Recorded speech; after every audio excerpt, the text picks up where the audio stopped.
Ridiculous Crime is a production of iHeartRadio. And a one, and it did. Elizabeth. 5, 6, 7, 8. What's up? What's up, girl?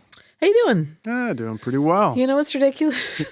Do you know what? I got a question for you. Yes. Do you know what's ridiculous? Oh, honey, I do. Not Sarah Tassioni. She is amazing. Okay. But I'm kicking it off with her. Uh-huh. She and I, my soul sister, Yes. closest. Your BFF. My BFF. She and I, in like the late 90s, early aughts, loved Demeter perfumes. Okay. And they had these weird scents like gin and tonic, dirt, and those sort of things. And then Sephora had these little knockoff ones, and they had caramel and honey. And we were obsessed with the caramel and honey scents. Really? Wore them all the time. Loved them. And so, then they kind of discontinued it, but we still, if you smell it, like if we find, something that smells like that, it takes us back to our crazy days. So I thought of that when a large number of rude dudes sent us a line on a mashup. Yeah. It's Lidl. It's kind of like it's like the alt, what's it called? Aldi. Oh, yes. The lead. Yes, I've seen this. Yeah. So it's like Aldi is like Deep Impact and Lidl is Armageddon. Sure. Isn't that what it Yeah, is? no, you got that right about movies. Or switch them up. I don't know, but they're both meteor, whatever. Have at it. So Lidl.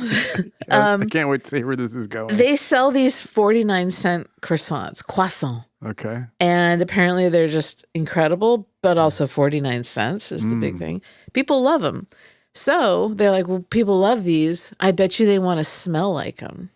No. So they got together with a parfumer, Sarah McCartney, and they came up with this limited edition fragrance, Eau de Croissant. Jeez. And they're like, you want to smell like I just got back from Paris. Who would want to smell like a buttery roll? Smuggling croissants in my jacket. Like, what? Yeah. But then it made me think about how much we loved the caramel and the honey scents. And so you perhaps gave it a consideration. I did. I really did. And so this is like buttery, I don't know. Who's to say? It comes in a bottle that looks like a croissant. Oh, man. But you know what? You can't buy it. You have to enter to win. Of course not. Oh, and we missed the window. Yet again. December 18th is when it stopped. You had to do something through Instagram. Anyway, I wish there was a way ridiculous. for you to set like a, Google alert for this. I always find out like right when it's ending. Yeah, I noticed that. And I just feel like I started that public facing Instagram account so that because I may have to put like sponsored ad stuff on there. Elizabeth Dutton crime, right? Yeah. Yeah. And so I'm thinking like, well, I'm doing all these mashup things. I'm doing the Lord's work and selling their garbage for them. Maybe they could hit you up. Because give it to me ahead of time. Yeah. Hey, marketing departments. I want to be an influencer. I've got 4 followers. Anyway. That's ridiculous. That is ridiculous. So is your aspiration to be an influencer of mashups? Yeah, I'm a mashup influencer. Well, Elizabeth, I got something for you. I bet you do. It's the holiday season, and I've already established my love of Christmas. Yeah. And Christmas-themed entertainment products. Yes. Well, I noticed something else. For some reason, Christmas time and the holiday season, it's not just a time to gather with those you love and to celebrate those relationships, be they romantic or friendly, family, community, but it's also a prolific time for crimes. Oh, yeah, it is. Yeah, many of which are ridiculous. Yeah.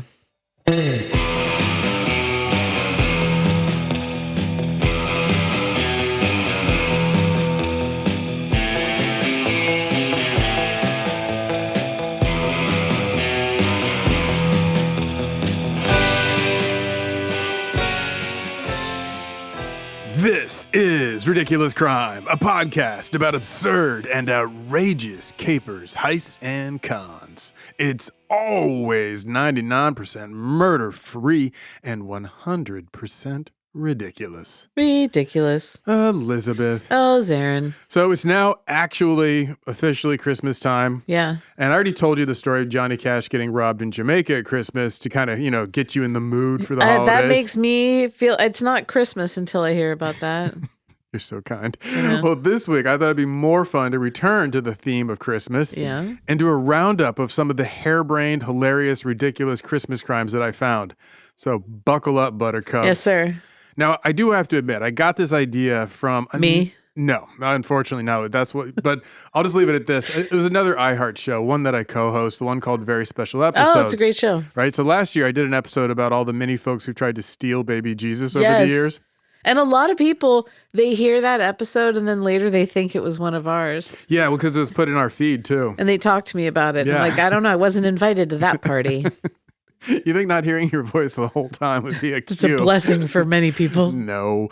So that episode did include the shock rocker Marilyn Manson, who as a Florida boy had stolen a baby Jesus from a nativity scene and replaced it with a ham. That tracks. Right? Yeah, I mean, he has to be at the top of the list of celebrities who you would not be surprised to learn had stolen a baby Jesus. Oh, yeah, 100%. Like, that's kind of his whole brand. But anyway, if you've never checked Very Special Episodes, I definitely recommend it. It features some great stories. They're like audio-based magazine stories.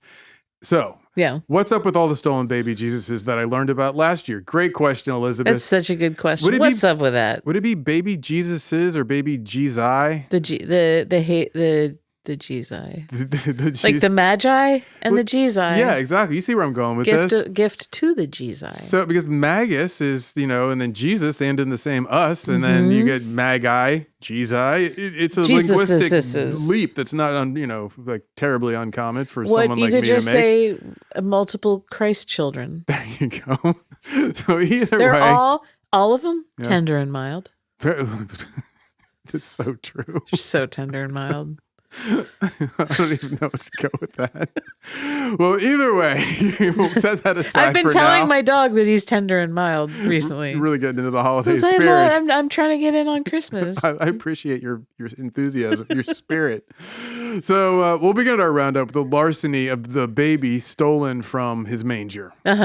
Now, back in 2008, when GPS was still like a cool new feature to add to products, right? There's this company called Brickhouse Security that began to offer its GPS services to safeguard Jesus. Really? Yeah. So you see, for whatever reason, it had become a holiday tradition to, at least in America, to go down to a nativity scene outside of a church or perhaps in your local town square and steal the baby Jesus.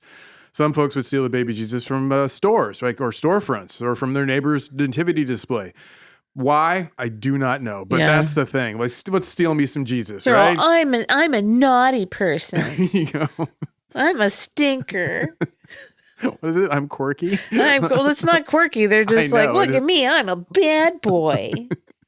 So the company Brickhouse Security, they stepped into the breach and they were like, Mighty. If you need to keep your baby Jesus safe, do not look to the Lord, but rather look to Brickhouse Security. Wow. No, I turn your back on the Lord. Oh. That wasn't their marketing slogan. I was like, they're not still in business, right? Are they? But what a slogan that would be. So anyway. The Lord can't help you now. Jesus saves, but we save Jesus. So as a proof of concept for a GPS-enabled baby Jesus, in an Associated Press syndicated story from 2008, the company Brickhouse Security was cited as the cause for a baby Jesus that was saved. So the point is, there was a different Florida teen, not Marilyn Manson. Instead, a teen girl from Wellington, Florida, had gone out and yoinked a baby Jesus from a nativity scene outside a community center in the town. Okay. The people, they were aghast, Elizabeth. Sure. Of course, why would they not be? Who would do such a thing? Who would steal Jesus? Have you no respect, no sense of decency, yada, yada, yada. But when the police in Wellington found out about the purloined baby Jesus, they didn't panic. They didn't send out a team of bloodhounds to sniff out the perp. Instead, they turned to Brickhouse Security, who pinged the location. Did they let it all hang out? Of course, and snatched it back. Cool, I like to hear that. So they pinged the location of the GPS monitor, secreted inside the baby Jesus, and reported back to the police with its location. So the local sheriff's deputy rolled out to this apartment complex where the Florida teen had absconded with the life-size ceramic baby Jesus. Oh, no. Life-size. They got like a whole infant. And there they found the Lord and Savior lying face down on the apartment's carpeted floor. And the 18-year-old Florida woman, she was now the one who was aghast and shocked. She's got a lot to answer for. She was arrested for stealing baby Jesus. Crisis averted. Now, the CEO of Brickhouse Security, one Todd Morris, told the press how the baby snatching crime had been solved. And in his words, if somebody moves baby Jesus, emails and text messages go out to several people from our server, and we can check with them to see if there's a problem. If he should be moving, if he shouldn't be moving. If they call us and say, we can't find him, we will log on while on the phone and interface with local law enforcement to help them track down baby Jesus. If he should be moving. Should your Jesus be moving right now? He gets up and goes for walks. No, you know how like people want to get package thieves and they put the explosion with glitter and then blue and red, confetti. Totally. Why not do that with a baby Jesus in the manger? And you have like a remote button where you can deactivate it for when you do need to move the Christ child. Good point. Yeah. But then, how great would that be if you go to steal Jesus and then it's just, glitter city. Glitter bomb Jesus. Yes. They'll teach them. I like that idea. Maybe not the spirit of Christmas and or Jesus, but it's effective though. Well, if it was red and green, glitter and confetti. There you go. Yeah. Keep it on theme. Keep it on brand. And then like the party horn.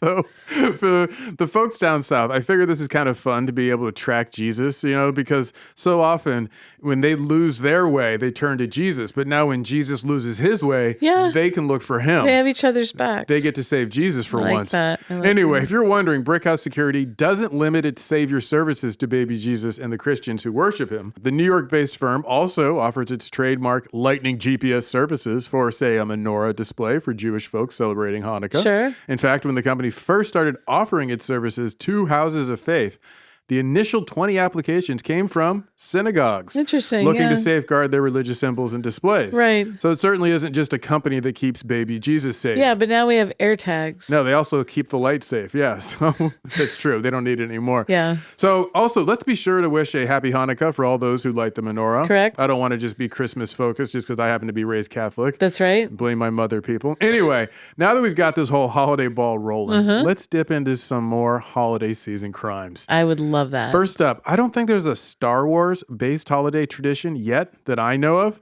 but I'd say give it some time because this next story sure feels like it could be the inspiration for something, especially if somebody's creative enough. Because back in 2011, an Oregon man hit up a Toys R Us, R.I.P. Toys R Us. Right. I guess they're coming back. I guess they're they? they're on the edge of the drain. They haven't gone all the way down yet. There's an attempt to bring it back. So the venture capitalists were like, let's give it one more shot. It's still got name recognition. Geoffrey, the giraffe, is all like, I've got one more season in me.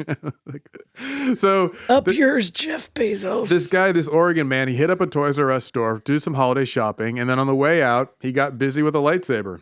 Oh. No, I should be more specific rather than use that phrasing, because if you assume it's a euphemism, that's a whole different crime. Yeah, that's what I was. When I say he got busy with a lightsaber, I mean he used it as it was intended. Dude went on the attack and started swinging that thing like he was Anakin Skywalker on a bad one. Was it one of those, when I was a kid, I had a lightsaber that was like plastic with batteries. Mm-hmm. Was it that? I think it was a little bit... a little more high tech now. So, but same idea. I ruined mine by putting it in a sandbox and it got all full of sand. And the batteries, the connection wouldn't happen anymore. And then when you would swing it at someone, you could hear all the sand slide. Now you got a rain stick that looks like a lightsaber. Yes. So I turned it into a didgeridoo. So the headline for this story was, Oregon man arrested in lightsaber attack, which just kind of gives it all away right there. Sure. But if you did read the story like I did, you'll find that around closing time, at about 10 minutes to 10 p.m., Portland police were called out to handle a report that a man was, quote, attacking customers with a Star Wars toy. So when the police arrived, they find this Oregon man in the store parking lot brandishing the lightsaber and shouting incoherent statements. So I don't know what they were, but I'm imagining it was some cussing. So I also like to believe that he had maybe just one too many eggnogs and got a little fired up. He was just talking like R2-D2. He's like... doing his own sound effects. Yeah, and then well, that's what. Was it just a baseball bat that he spray painted red? And was all I think he got it from inside the Toys R Us. Either way, the Portland police, they confront this wannabe Jedi, or perhaps he was more like a wannabe Sith Lord. I shouldn't jump to conclusions, Elizabeth. Yeah, I don't know. Don't label him. Yeah, because obviously the Portland police, they had no lightsabers of their own, so they couldn't duel the lightsaber wielding man. And so instead they used the more earthbound technology available to them. They drew a taser and they popped him with that. Well, at least they didn't light him up. No, right. Yeah, seriously. But dude wasn't having it because he used his lightsaber to sever the wires of the taser. Wait, sever it? Yeah, what is this lightsaber? I think he just knocked him out of his, it wasn't like he was like, zing. He has like an actual laser. He lops off a leg of a deputy. So they had to go old school and just straight up tackle him, which they did. Yeah. And he tried to struggle free, but he didn't have the force working for him that day. So the Portland police, they outnumber him. Soon he's subdued, arrested, taken into custody. The 33-year-old man, on his Jesus year, mind you, was taken down without any serious harm to himself or any of the Toys R Us holiday shoppers. Thus ended the lightsaber-wielding Oregon man's rampage of destruction. Wow. Yeah, I guess that's not really enough for a holiday after all. Maybe not. Who knows? Even for those who celebrate the dark side of the Force. What's the tradition? You go attack some cops? I don't invent holidays. So I just see potential. Sounds like you're trying to. No, come on now. So next up, Elizabeth, we have another story of holiday shopping getting interrupted by a perp. Love that. This time it was one of Santa's elves. Or I should say wannabe elves. So the headline is what did it for me, and I quote, "Elf bomb. Angry elf tells mall Santa he's packing dynamite." Wait, elf bomb? Yes. So, I guess in munitions. So, this time it was a Georgia man because, the Florida man steal all the headlines. I want to give the Georgia man credit. In December of 2009, 45-year-old William C. Caldwell III walked into the South Lake Mall in suburban Atlanta in Clayton County, and he had some business he wanted to discuss with the mall Santa. He was dressed as an elf. So right away, makes this story kind of fun to picture, if anything. Yeah. So he gets in line with the families, and he's, all the ones are there who want to. So we got a grown man dressed as an elf in line with the families. I'm picturing him in the tights, like the shoes with a bell at the end, the whole bit. And if I'm one of the parents, I'm looking at the other parents like when I give the signal. We take him out. We take him out because he's up to no good. This is not good, whatever it is. So you got all these families there, they're eager to make a memory with the mall Santa as their youngins sit on the lap of old Jolly St. Nick and tell them what they want for Christmas, right? Right. And this elf man is waiting patiently for his turn. Oh my God. And then finally his turn comes, and the 45-year-old man, dressed as one of Santa's elves, strides forward and plops down on Santa's lap. Now, I don't know if he got to pose for a picture or not. That wasn't in any of the stories I read. Yeah. But there he is on Santa's lap when he whispers to the mall Santa that he, quote, had in fact brought some of his own tools from the workshop, specifically a bag of dynamite. A bag of dynamite? Yes, end quote. So can you picture the face of the mall Santa with this 45-year-old man on his lap and the guy's whispering into his ear, I got a bag of dynamite, Santa. Am I naughty or nice? He needs a lightsaber. Pick your words carefully, oh fat man. So according to local outlet ABC 13 Eyewitness News, quote, Santa called mall security. Oh, yeah. Yeah, good call, Santa, right? And they came rolling up on the Segways. They're like, what's going on? What's up? Paul Blart mess around? So that must have been a shock, though, for the kids and the families in line to see a freaked-out Santa calling for security. Mall security did, though, act promptly and contacted local authorities. The mall was then evacuated, cordoned off, while the authorities determined if the elf's threats were real or not. Right. They were not, Elizabeth. Turns out there was no actual dynamite. I don't know if he had like some of your grandma's road flares and he was just like popping off, but it was all just a ruse. It was not exactly the funniest prank to pull because no one wants to see Santa crap himself out of fear that the whole mall is about to go up in a ball of flame. And you think, this guy probably doesn't have it, but you can't take the risk that Yeah, exactly. So the local police and the Georgia Bureau of Investigations, they had to clear the threat of danger. And then once the all clear was given, by then it was 10 p.m., so closing time for the mall. So come back tomorrow, kids. Santa will be back. Oh, man. And I don't know if it was the same mall Santa the next day or not. He retired. He's like, I'm done. Who would blame that mall Santa for being like, no, I quit? I quit after a grown man in a elf costume came up. I'd be like, you know what? This isn't for me. Yeah, right? I don't need to be one of Santa's deputies anymore. I'm going to head home. Okay, so now that we got this holiday train rolling, let's take a little break, listen to some ads, and in the true modern spirit of the season, and then we'll be back to dive into some more holiday-themed crimes. Yes.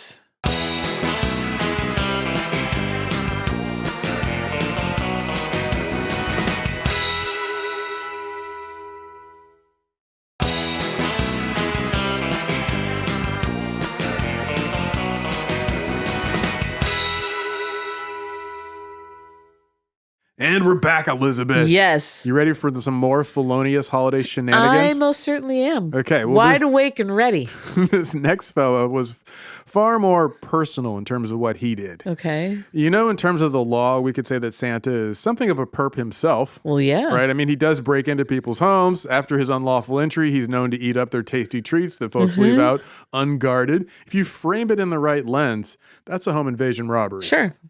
But, let's set that aside because who knows? Perhaps that's what inspired this next cat that I want to tell you all about. Oh, boy.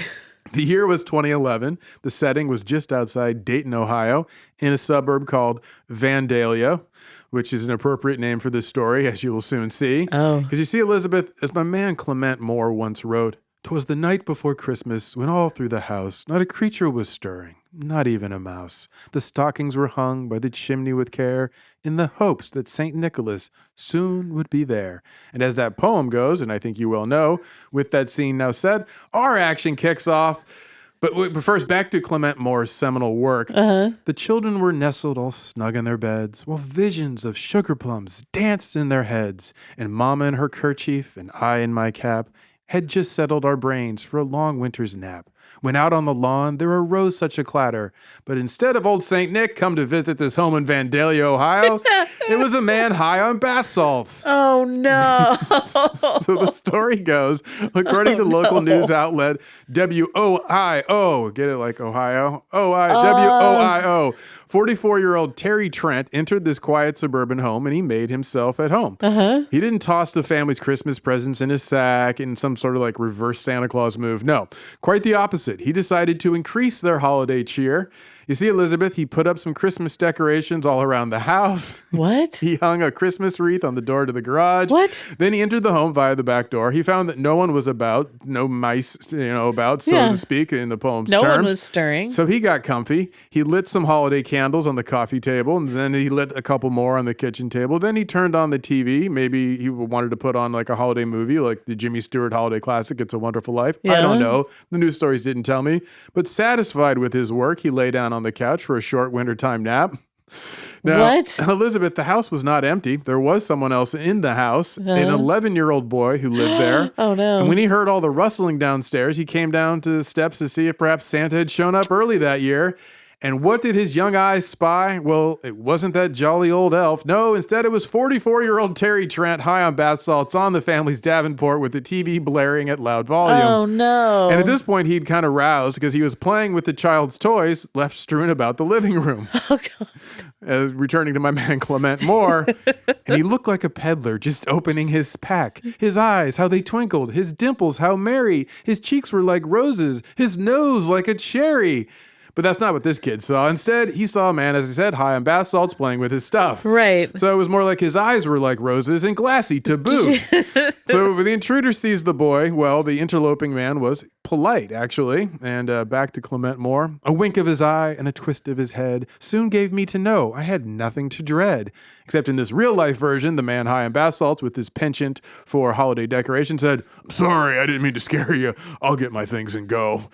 So this poor kid. The kid, though, was not particularly cool with this particular Christmas surprise. So instead of bidding him farewell, he phoned his mother, who was visiting with folks next door. Oh, okay. Imagine the mother getting that call, right? Oh, my God. So she ran through a wall to get back to the house. Oh, yeah. She goes. Totally Kool-Aid Man style. The mother gets back from the neighbor's house. She confronts the stranger in their home and then phones the police herself. Thankfully, the holidays were not ruined because nothing bad happened to the mother or the child or even the 44-year-old man high in bath salts. Yeah. In fact, according to someone who knew him and had worked with Trent, the intruder, just the week prior, he was, quote, a very caring person involved with the Boy Scouts and a local church program to help convicted felons currently in prison. Oh, we can go visit his friends. Right? I guess the holidays were a little hard on him, so he got high on some bath salts and sort of lost his head. What year is this? 2009. Yeah, that was the bath salts era, remember? Yeah. But Totally. You'd hear stories about people getting high on bath salts and eating other people's faces. That's Florida style. That's yeah, what it is. That's the Florida strain. Ohio, you break in and you decorate with Christmas. Sparkling bath salts. So anyway, this dude, Trent, he spends the night in the county jail. Hopefully he was able to spread some holiday cheer with the other men in lockup. Yeah. So, okay, now let's go into our next crime with a holiday twist. Love it. This one also features a home invasion, not perpetrated by Santa Claus. Oh, no. But spoiler alert, it does involve a chimney. Now, technically, this one didn't occur during the holiday season, but it still has a holiday vibe, so I included it. Okay. So the story goes, in King County, Washington, that's up where Seattle is, a man decided to commit a burglary, and he got a little cute with it. So rather than smash a window or pry open a back door, instead he decided to descend into the home via the chimney. Is he not familiar with... Okay, anyway. So according to Seattle Times, the newspaper, 23-year-old Sean Chanel was naked and on top of a roof when he reached into the chimney to retrieve his lost backpack. At least that's what he told the judge in his trial. Naked. Now, he was indeed naked. On and the roof. He was stuck in a chimney when the police found him after someone passing by heard a man calling for help. Now, the trouble for him was he was stuck in that chimney for about 6 full hours on that fateful February day. Can't imagine that was warm. No. Now, after the passerby called 911, police and firefighters, they respond to the call. It took the medics 45 minutes to chisel their way through the bricks of the chimney to release the trapped naked 23-year-old. But do you think he was going to grease himself up and slip down there? Did he go foot first or head first? I wish. That was my big question. I hope which it was end, foot first. Either way, I think head first would have been funnier, but for him, but all the blood I'm thinking rushing to his head. Feet first would be like, I'm pulling for that. Me too. Side note, who pays to repair the damage to the fireplace? Is that a case where it's like, I hope that you have homeowners insurance or renters insurance? I think it would have to be homeowners insurance, right? Yeah. Because I know the medics aren't paying for it and their company's not paying for it. Well, it's like when the police, you hear about people who the police come breaking into their house, they kick down the door, but it's the wrong house. Totally. And then the door's all busted, or even if it's the right house, who pays for... But those, I think you can actually appeal to the city or the county, depending if it's sheriffs or local police. Sure. But if you're in a car, if you have a car accident and a high-speed car chase, I think you have to go with your own insurance company. Right, yeah. If someone hits your car and they're... in LA, used to always have the cars would just get nailed, 6 cars on the street where the guy would lose his control. Oh, right. Then, it's the your cops own... are like, hey, man, sorry. That's why we have insurance, act of God, huh? So... Anyway, when this 23-year-old faced a judge in his trial, boy, was he quite a handful. So first off, the story, it's just ludicrous on the face of it. He claimed in trial that his friend tossed his backpack into the chimney, which was covered. That there was a top he had to take off. Anyway, he then climbed up and then climbed into the chimney to retrieve his backpack, which the police later discovered leaning against the garage, nowhere near the roof or the chimney. Of course. And so and plus then there's the whole naked part. Did your friend also throw your clothes down the thing? Right. So for obvious reasons, the press dubbed this man the Santa Claus burglar for his failed chimney stunt. Boom, there you go. So when the Santa Claus burglar was in court before the judge, he was definitely placed on her naughty list because he chose to cuss her out just before she sentenced him for attempted residential burglary. This guy's Captain Good Decisions right? over here. He's like, let me wait for the sentencing. That'll cuss you out. He's like, no, can't wait. She is going to judge me. Yeah, exactly. It's in the name, and I'm going to, at any point, cuss this woman out. And then in a move that eluded both making sense to his lawyer and confounded the judge, the so-called Santa Claus burglar asked for more time behind bars. He says, I want 2 years in prison. So the judge is like, no, I'm giving you 17 months. So I don't get it. He was like, that's not enough. So interestingly, though, there is an official Christmas connection to this story because you see, he'd been recently released from jail just a couple months prior, where he'd been spending time for charges related to possession of a stolen vehicle. His release date from his prior charges was December 25th, Christmas Day. Special boy. All jokes aside, it must suck to be released from jail on Christmas Day. Can you imagine that? Yeah. You're calling around. Can you pick me up? I'm sorry, I'm with the kids. I mean, nothing's open. Yeah, nothing's open. Yeah, you get out. Everybody else is in a really good mood. Sure. There you are, trying to go, I need a shower. Just something. Yeah. Anyway, moving right along, we've got our next tale of holiday hijinks, and this one also involves a burglarizing Santa Claus. Oh, boy. So according to the SF Gate, the local news outlet that I know you like from San Francisco, back in 2014, Santa Claus robbed a bank, or rather a man dressed as Santa Claus did. I want to be specific. So I have a fun fact for you, one I did not know, but I learned while researching this story. Elizabeth, have you ever heard of SantaCon? Yes.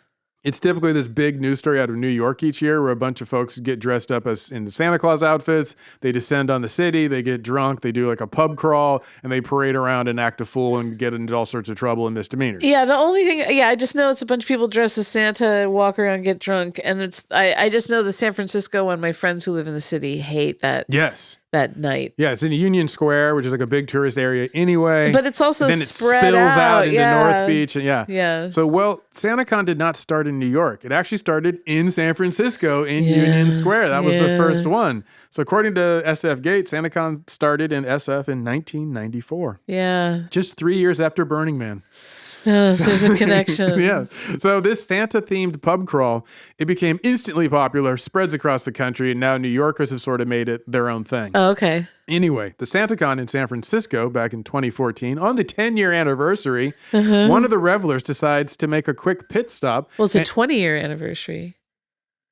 94 You're to right. 14. Yeah, look at that. 20 years, 10 years, 20 years. I know math. Who's doing math over here? Not me. I feel like you laid a trap for me to just see to see if you could go for it? Yeah. No, I wish I could claim that. I just breezed past it and just like on the fly. I was like, yeah, it's that whole 90s math. Anything to the 90s is like just 10 years ago. Just going to truncate that time. So this guy, one of the revelers, dressed in a Santa outfit, he decides he's going to make a quick pit stop. He ducks into a bank dressed as Santa and proceeds to rob the bank. After he's done making his illegal withdrawal, he dips back out of the bank and joins the hundreds, if not thousands, of revelers all dressed as Santa Claus. That's brilliant. It's a perfect crime. It really is. In my messed up opinion. It's so good. No one got hurt, and he was able to escape into the drunken madness of SantaCon, right? They never got him? No. Oh, my goodness. They had pictures of him, but it was like, well, that's Santa. That could be any of these drunk fools. So he got away with it. His plan worked perfectly. Wow. And since he didn't get caught, we don't know if he was drunk and celebrating with his fellow Santa Claus and just like, I'm going to get the next round. Let me dip into this bank. Or if he was just waiting for this as the perfect cover. I think. Because he could hide out with all the, Santa Claus-y, Santa Claus-I, Santa Clauses. I got the same problem, Elizabeth. It's Santa's Claus. There you go. The Santa's Claus. The Santa's Claus. So either way, he escapes into this madness and the police had almost zero chance of finding him, which obviously they did crazy. Like I said, perfect crime, right? It really is. Now, this brings us to another bit of unhinged holiday criming. This story comes from your old neck of the woods, South Carolina. Raise up.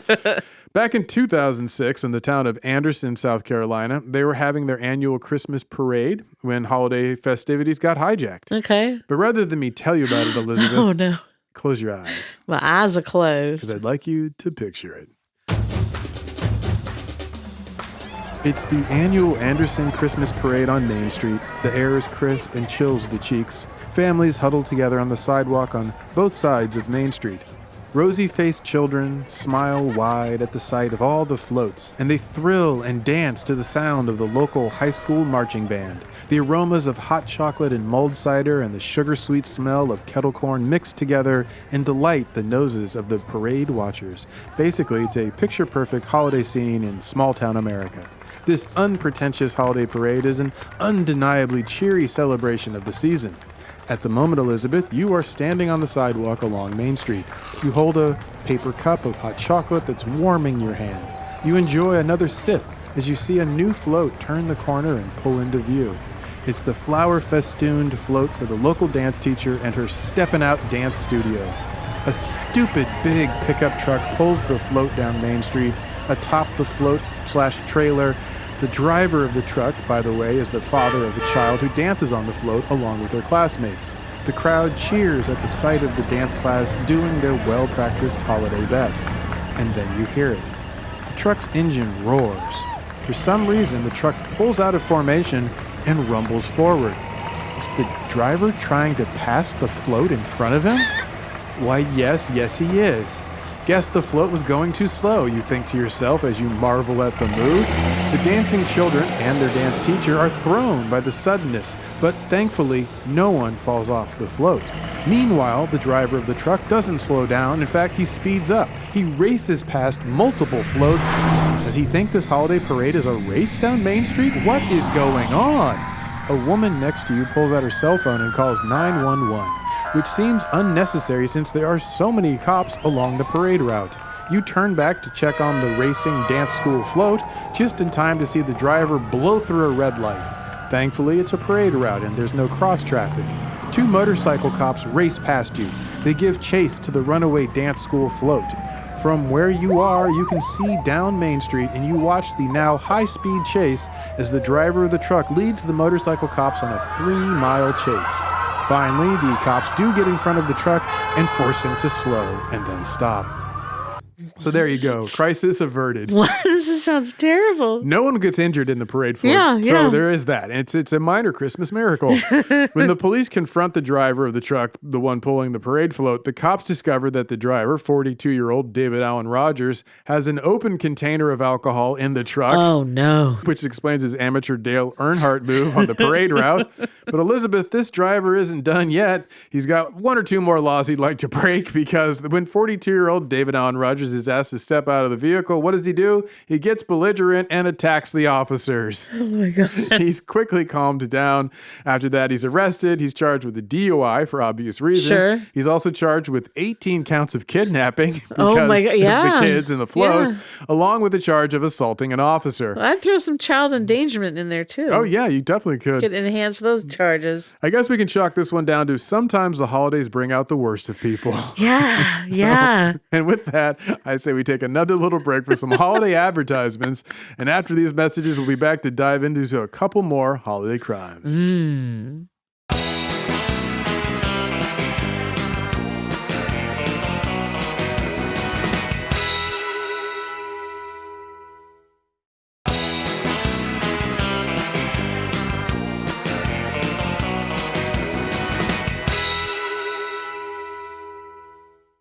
And we're back, Elizabeth. I'm wondering about, did that girl, is she not allowed to go back to the dance studio?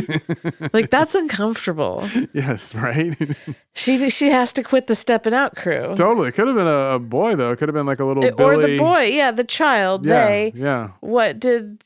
I'm just wondering, how uncomfortable is the next What practice? is that Broadway play with the boy kid? Was it Billy Irish? Elliot? There you go. There it is. Yeah, good little Billy Elliot. Old Billy Elliot over there. He's going to have to open his own dance studio. Yeah, I love stepping out as a dance. Stepping out. All right, so far we've kept it conventional and stuck to stories based in America. It's Yeah. time to broaden our focus and take this international. Nice. Remember when I told you some crime stories about beloved mascots and costume superheroes getting in fights with each other and Yeah. the police getting involved in New York and other places? Mm-hmm. I've got a holiday version of that theme. Oh. Now, Elizabeth, if you had to name a holiday figure or beloved character from fiction or movies who you would get dressed up as and fight a stranger, who would you go with? A holiday figure? Yeah, here, I'll give you a moment to think and I'll tell you mine. Now, personally, I go with the John Lovitz character from Saturday Night Live, Hanukkah Harry. Oh, that's a good one. I always love that sketch from the reruns and the bit. You remember that one, right? Yeah. Instead of a sleigh and 8 flying reindeer, Hanukkah Harry had a cart and a team of magical donkeys. That's right. On Moishe, on Herschel, on Shlomo, right? Yes. So and he'd give the kids practical gifts like socks. Yeah. So that's who I go as Hanukkah Harry. Okay. So now that you got that going, who are you going to be? Well, I can't choose between two. I think my impulse is the little match girl. Oh, okay. And then just set the person on fire. I like that. Bleak. But I'm actually thinking the Grinch. Oh, Bob. Well, I got good news for you. The Grinch, is like knuck if you buck. Yeah, exactly. He's down to throw hands. Totally down. So my second question is what 2 beloved holiday characters would you like to see get into it and throw blows? Beloved holiday characters. You already got one, the Grinch. Oh, the Grinch.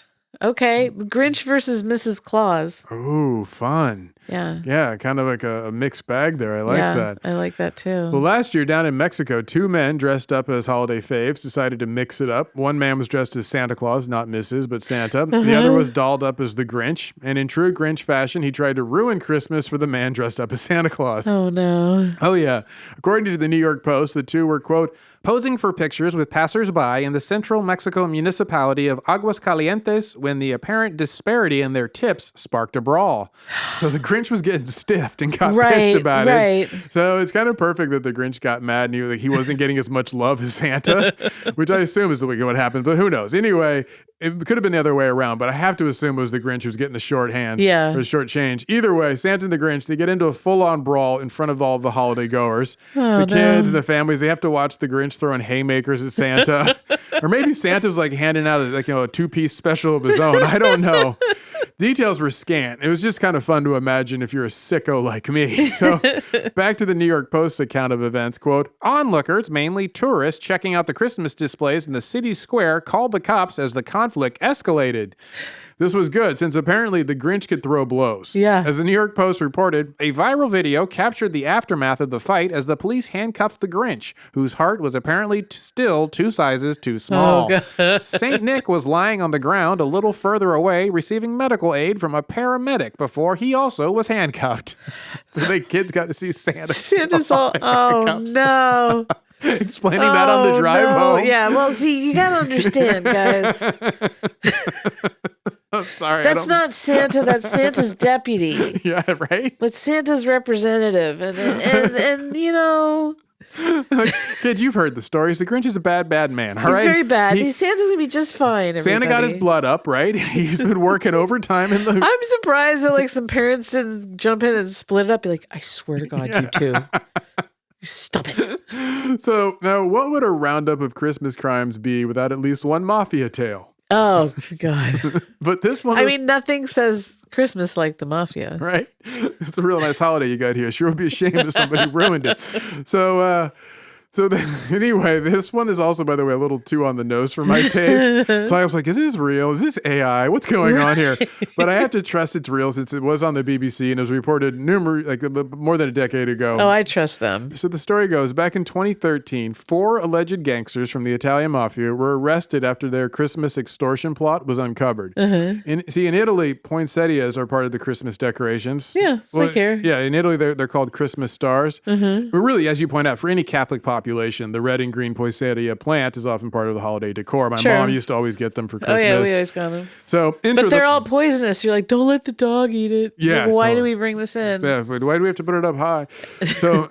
Enter the mafia to take a cut of this holiday tradition.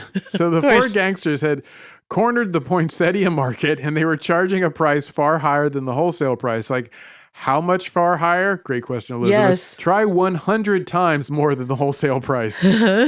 So you see, the 4 mafiosos, they were operating down in Naples, which is still a mafia stronghold to this day. It is, yeah. So for 3 years, the mafia had been running a poinsettia extortion racket. They would approach shops and they make the proprietors a, quote, Christmas offer they couldn't refuse. Right. The mafioso would tell the shopkeepers, these are some nice poinsettias you got here. Sure would be a shame if something bad happened to your store if you don't jack up the price up to 100 times the wholesale price. So for the shopkeepers who ignored their threat and refused to jack up the price, their stores were vandalized. According to the BBC, the Italian police said, quote, it wasn't someone dressed like Santa Claus tapping on the doors of shop owners and businesses. Instead, there were 4 emissaries of the Mozzarella clan. The Mozzarella clan? Yes. Is that like a real thing, or are they like... Right, that's why I didn't believe the story. I'm like, you're just making this up. Is that some sort of like very offensive insult? Like the Mozzarella clan. But I may be pronouncing that incorrectly because it's spelled Mazzarella, which is different than the M-O spelling. Wait, spell it one more time? Mazzarella. Mozzarella. Mozzarella, yeah. So I figure that's how it is. So the Mozzarella clan. Okay. Anyway, why were these gangsters strong-arming the shopkeepers? Was it just for some easy loot? Nope. Turns out the men had a specific goal. They needed the money to pay the legal fees for members of their crime family who were already locked up behind bars and facing charges. And they're like, hey, Christmas time, we're gonna clear some numbers. They had like a brainstorming session where at they sat there around these little cups of espresso and like, Right. How do we do this? What can we do? Look around. Where can we get money? Poinsettias. Everybody needs poinsettias, right? Here's what we do. They'll pay. They'll pay through the nose, right? So let's keep it moving because I have another fun one for you. It's another tale of a bad Santa. Okay. I guess in this case, the bad Santa couldn't get his flying sleigh going. So instead, he hijacked a helicopter. Oh. Yeah, this one went down in Brazil back in 2015. It was the start of the Christmas season when folks were out getting their shopping done. And the guy dressed as Santa Claus booked a helicopter. And then according to a syndicated story I found from Reuters, quote, the thief rented the aircraft late Friday from an air taxi service at the Campo Marte airport in Sao Paulo for a Black Friday surprise, the Sao Paulo State Security Secretariat said on Saturday. So here, guess what happens next, Elizabeth, now that Santa's But they do Black Friday. They don't have Thanksgiving. Yeah, and it was like late. It was like December. Weird, yeah. So once the chopper was airborne, the skyjacker dressed as Santa, quote, forced the pilot to fly to a small farm outside of Sao Paulo where they were met by a third person. Was the third person Mrs. Claus? So what do you think is going to happen next? I have no idea. If you're this helicopter pilot and you've got Santa making you fly around and pick up members of his gang, like you're like, Yeah. So like, were they dressed as elves or did they kind of keep it casual? Grinch? I wish I knew, but I can tell you this. The Santa Claus who had the chopper pilot kidnapped, then tied him up, and then he and his, we'll say, elf assistant flew off with the stolen helicopter, disappearing into the blue of the sky. And left the pilot behind. Yes. My man Clement Moore would say, he sprang to his sleigh, to his team gave a whistle, and away they all flew like down of a thistle. But I heard him exclaim, ere he drove out of sight, Happy Christmas to all, and to all a good night. So the pilot was able to wriggle free and contact police, but by then Santa Claus was long gone with the stolen helicopter. Yeah, then the opening chords of Gimme Shelter started playing. So there you go, Elizabeth, a sack full of Christmas time crimes. Okay, now I have to ask you, what's our ridiculous takeaway here? Oh my goodness. My stars. I think that this is a very complex holiday. Right? People get fired up for Christmas. They really do. You don't hear about this for Thanksgiving. You hear about doorbuster sale issues, but you hear someone like, they broke in and they jazzed up the turkey. Like you don't hear that. Or turkey theft. I think that the iconography of it plays into it too. Yeah. And this notion of like bringing gifts and I think then highlights the taking the thing. What's your ridiculous takeaway? Well, thank you for asking, Elizabeth, for once. I know, I'm trying. I do have this sneaking suspicion, piggybacking off your idea, that because it's such a Christian Christmas thing, people are like, hey, Santa, forgive me. Or baby Jesus, forgive me. I think they think they can get away. It's like a free pass. I'm like, hey, I didn't murder anybody, so forgive me. But it's like so I stole a helicopter. But with Santa, he's got the naughty and nice, and it's like when you're on the naughty list. But if you've stolen the helicopter, you've already done your Christmas shopping for yourself. That is true. Right? You're like, I'm good. I don't need Santa this year. So you in the mood for a talkback? We can wash this down like some delicious hot chocolate. Really thick eggnog. Oh, there you go. I never liked that stuff. A talknog? I can't stand it. You make it seem good? No, I hate it. Talkbacks. Oh my God, did he just say that? OMG. Elizabeth and Zaron, checking in after listening to your Dallas Cowboy cheerleader wage gap ridiculousness. The Arena Football League, for which I used to dance, also had insane requirements for training. All the facilities were at least an hour away. We had requirement to, quote, volunteer at events. And if we lost any parts of our uniform, we had to pay in full. I learned that the hard way. Keep it ridiculous. Bye. Wow. Whoa. That is messed up. What's up with the exploitation of cheerleaders? One of the more favorite part of the games for a lot of people. You think they get more respect until you remember they're women, and you're like, oh, it's this American culture that's not going to get respect. Yeah, on the list that's of so problematic elements of football. Yes, it's like maybe 5 or 6, dude, on the list. I learned an interesting fact when I went to college in San Francisco. I had a bunch of lesbian classmates, and they all liked the Pittsburgh Steelers. Do you know why? They've never had cheerleaders. Really? And they supported it, yeah. But back then it was like a solidarity move. So all the lesbian football fans I knew, I just was like, wait. Super into them. Yeah, exactly. You like Steelers? Okay, nice. That's it. Now I'm starting to, okay. Yeah, it's made me more of a Steelers fan, to be quite honest. So, as always, you can find us online at Ridiculous Crime on social media, Blue Sky, Instagram. We don't have any new ones, right? The interns haven't signed us up or anything? Okay. Grizzle. They're on Grizzle. So Grizzle. We also have the account Ridiculous Crime Pod on YouTube, and we have our website, ridiculouscrime.com. We love your talkbacks, obviously. So please go to the iHeart app, download it, record a talkback, and we would love to hear your voice here. And, you can also email us at ridiculouscrime@gmail.com.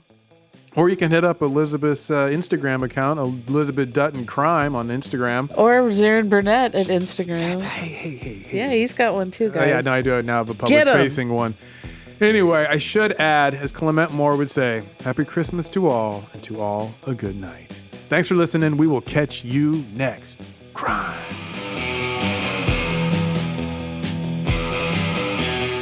Ridiculous Crime is hosted by Elizabeth Dutton and Zaron Burnett. Produced and edited by our man with the wicked dreidel game, Dave Kustin. And starring Annalise Rucker as Judith. Research is by the keepers of the Naughty or Nice list, Marissa Brown and Jabari Davis. Our theme song is by our house band, Papa's Got a Brand New Bag of Toys, formerly known as Smokey and the Miracles on 34th Street, Thomas Lee and Travis Dutton. The host wardrobe provided by Botany 500. Guest hair and makeup by Sparkle Shot and Mr. Andre. Executive producers are former Macy's Mall Santas Ben Bolin and Noel Brown.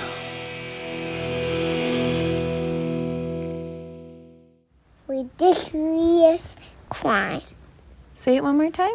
Ridiculous Crime. Ridiculous Crime is a production of iHeartRadio. For more podcasts from iHeartRadio, visit the iHeartRadio app, Apple Podcasts, or wherever you listen to your favorite shows.